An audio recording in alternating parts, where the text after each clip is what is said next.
Casa de San José ayuda a monjas y religiosas a colocar las velas, cirios, galletas, recorte de hostia y rompope que elaboran en sus conventos. Es una tienda de arte sacro que ofrece hermosas piezas procedentes de varios países. Casa de San José distribuye más de 100 títulos de películas católicas y de valores humanos, además videos de los lugares sagrados en todo el mundo y artículos devocionales, libros y discos compactos. A una cuadra del Metro Patriotismo, Casa de San José se encuentra en Avenida Tamaulipas, esquina con Patriotismo, en Ciudad de México. Catálogo de productos en www.casadesanjose.com.mx.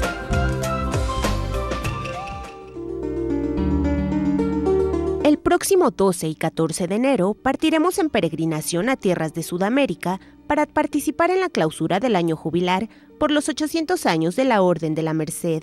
Conoceremos las joyas de la arquitectura virreinal de Bogotá, Colombia, Quito, Ecuador, Lima y Cusco, Perú. Iremos a los santuarios donde se veneran las reliquias de los grandes santos sudamericanos como San Juan Macías, Santa Rosa de Lima y San Martín de Porres. En Ecuador, estaremos en el sitio de la aparición de la Virgen del Buen Suceso, la segunda epifanía mariana en América después de Guadalupe, en la que quiso dejar su sagrada imagen no tallada por mano humana. Además, visitaremos los tesoros arqueológicos precolombinos de Sacsayhuamán y Machu Picchu. Viajar a Sudamérica en peregrinación nos dará una visión más completa del sentido de la historia de América y del encuentro de dos mundos.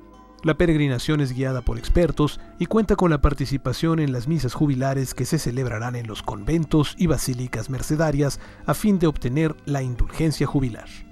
Informes al 4980-8641 o al 5207-9511 y en www.viavaticano.com. La Moderna presenta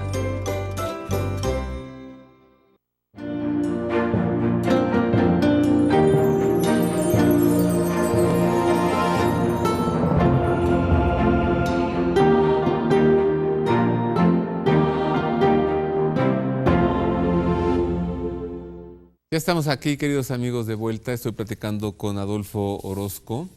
Él es físico, es científico, físico con especialidad en geomagnetismo y es investigador de la Universidad Nacional Autónoma de México. También es el presidente del Centro Mexicano de Sindonología, donde se estudia y se promueve la sábana santa, la síndone, que se encuentra en la Catedral de Turín, este lienzo, la reliquia que contiene la sangre y la imagen de nuestro Señor Jesucristo.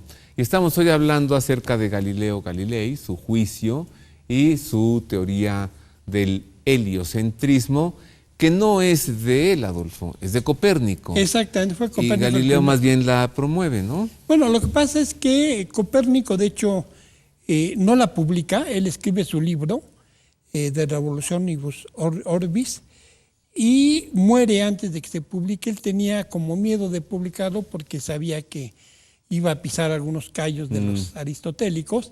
Se publica en forma póstuma con un prólogo de un discípulo suyo donde dice que todo esto es hipotético, que no están afirmando que esto sea real.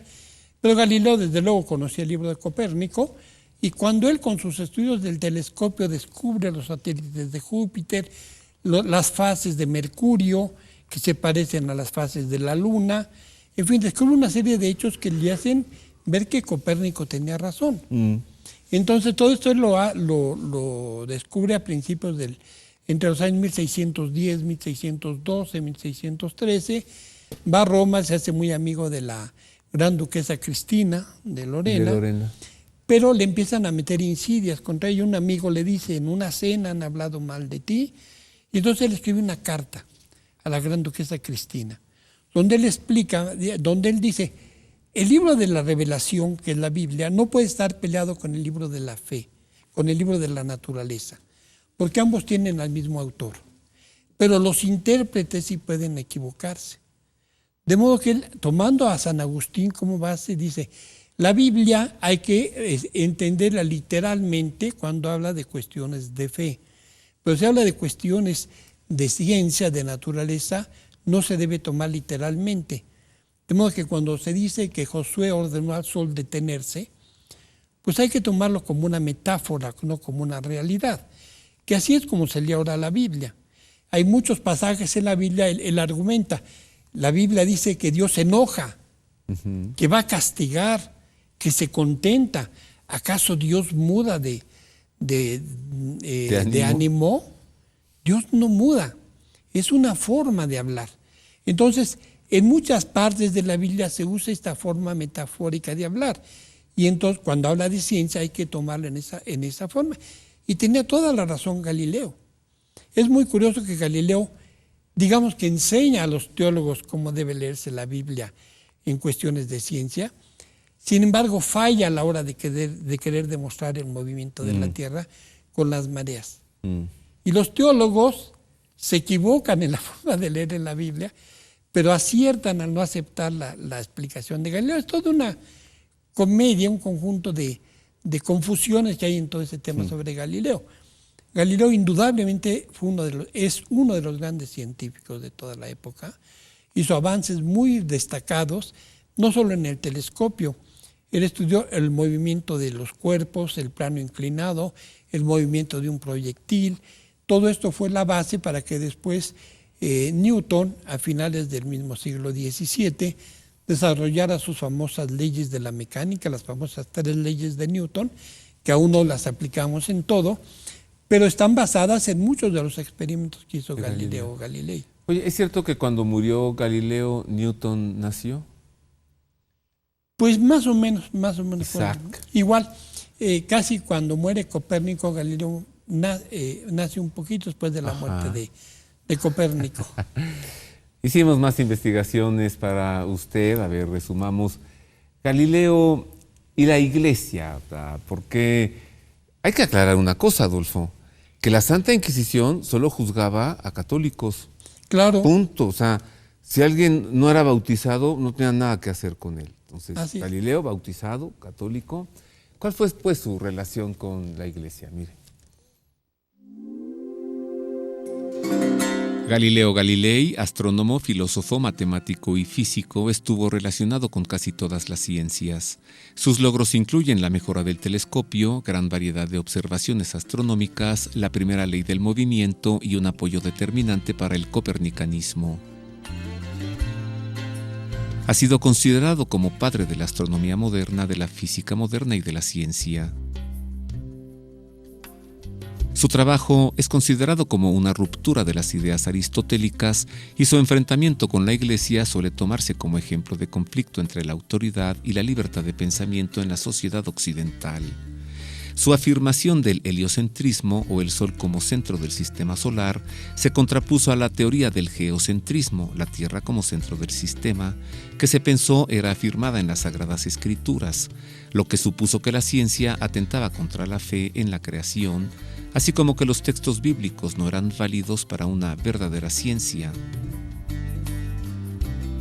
La Iglesia rectificó en el siglo XVIII cuando el Papa Benedicto XIV autorizó las obras sobre el heliocentrismo delante de la prueba óptica de la órbita de la Tierra y fueron retiradas del Index Librorum Prohibitorum.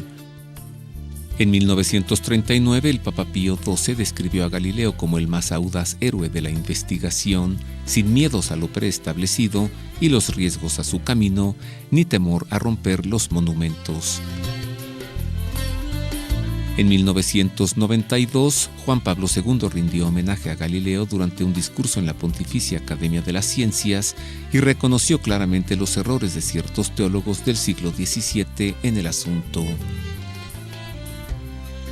El 15 de febrero de 2009, 376 años después de que la Iglesia prohibiera sus libros, en el marco de las celebraciones por el Año de la Astronomía, se celebró una misa por Galileo, presidida por Monseñor Gianfranco Ravazzi, a fin de hacer pública la aceptación de su legado dentro de la doctrina católica.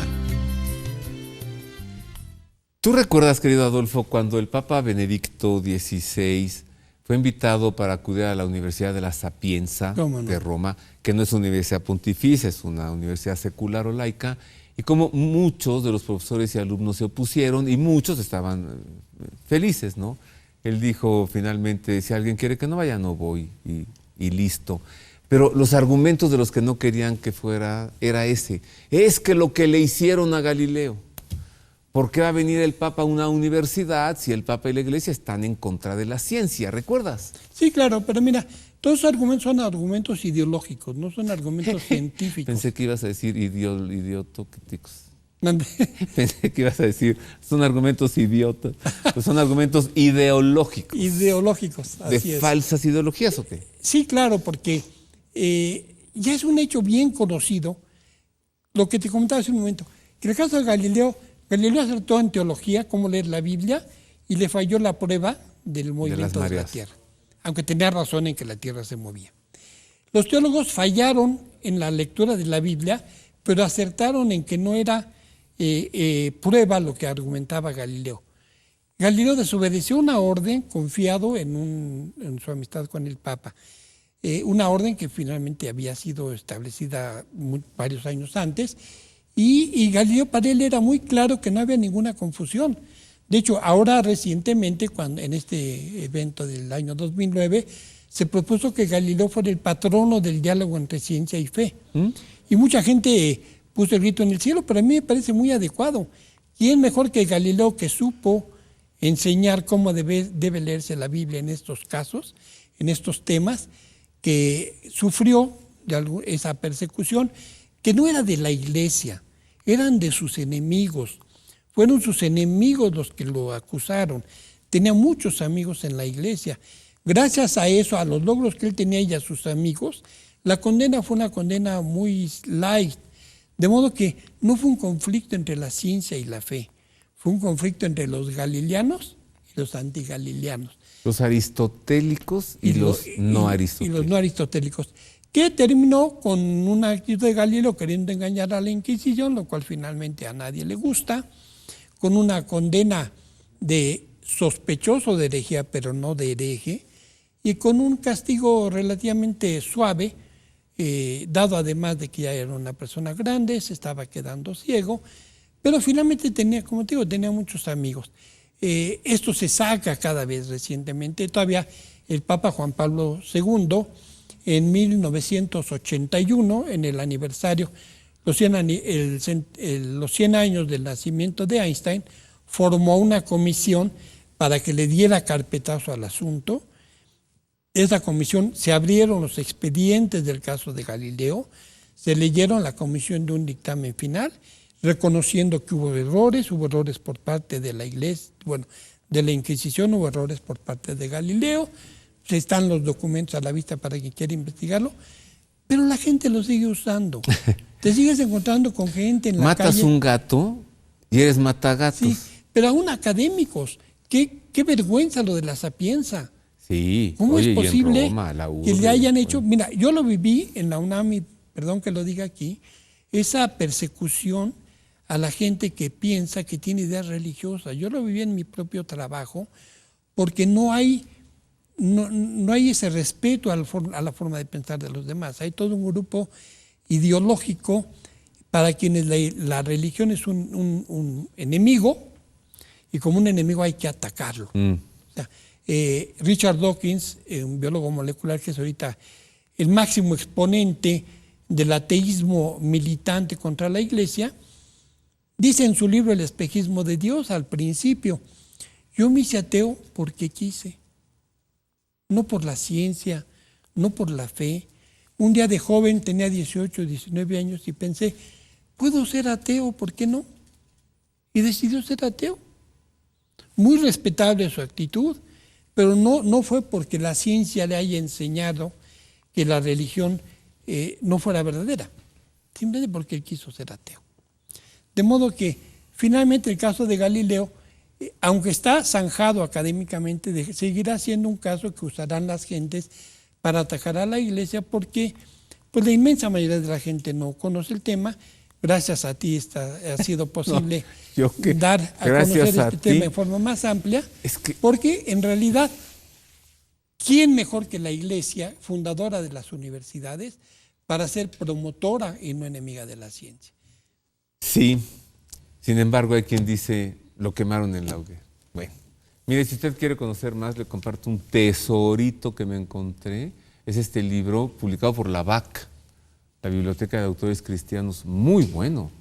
Si usted quiere profundizar en este tema, consiga este libro Galileo y el Vaticano, de la BAC, escrito por dos muy grandes, ilustres, conspicuos escritores, Mariano Artigas y Melchor Sánchez de Toca.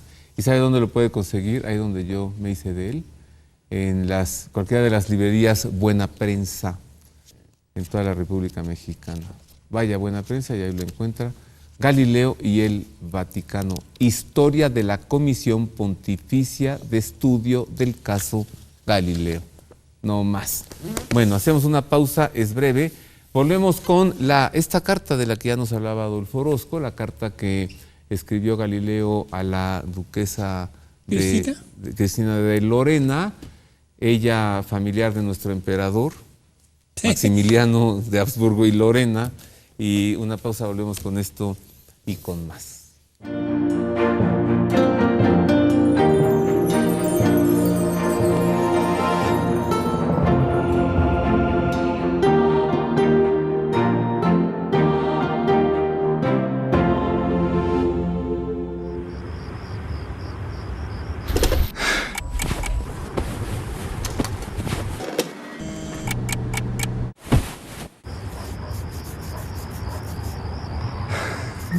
Mejor duerme.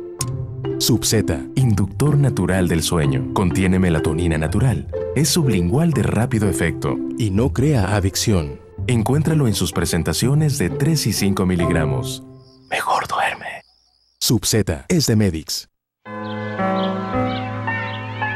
Ya está disponible el disco de audio, el disco compacto Oraciones para Sustento del Alma, con duración de 80 minutos y con 33 oraciones que nos permiten entrar en contacto con Dios, con la Virgen María y con los santos, mientras realizamos trayectos o alguna actividad o simplemente en descanso y poniendo la atención para dialogar con Dios. Algunas de estas 33 oraciones, la oración diaria, para poner nuestra vida en manos de Dios, el ofrecimiento a la Santísima Virgen, al Ángel de la Guarda, el abandono en Dios, la coraza de San Patricio para evitar influencias del mal, a la Virgen del Carmen, la salve, la comunión espiritual, para pedir por los enfermos, por los sacerdotes, por los ancianos, para invocar a San Miguel Arcángel, para pedir por los hijos o para pedir los dones del Espíritu Santo, orar durante tiempos difíciles, en la muerte de un ser querido, la letanía de la humildad y orar antes de dormir, entre algunas de estas 33 oraciones del disco compacto de audio Oraciones para Sustento del Alma.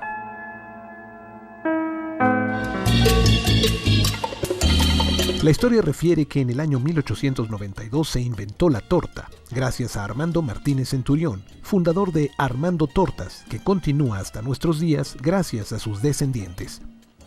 Las famosas tortas Armando son únicas y deliciosas porque se preparan con ingredientes frescos y naturales con las recetas de 1892. En apoyo a esta tradición mexicana, fuente de trabajo digno y honrado, a partir de ahora, en Casa de San José, usted podrá levantar pedidos para sus reuniones, además de encontrar las exquisitas tortas Armando preparadas diariamente al salir el sol.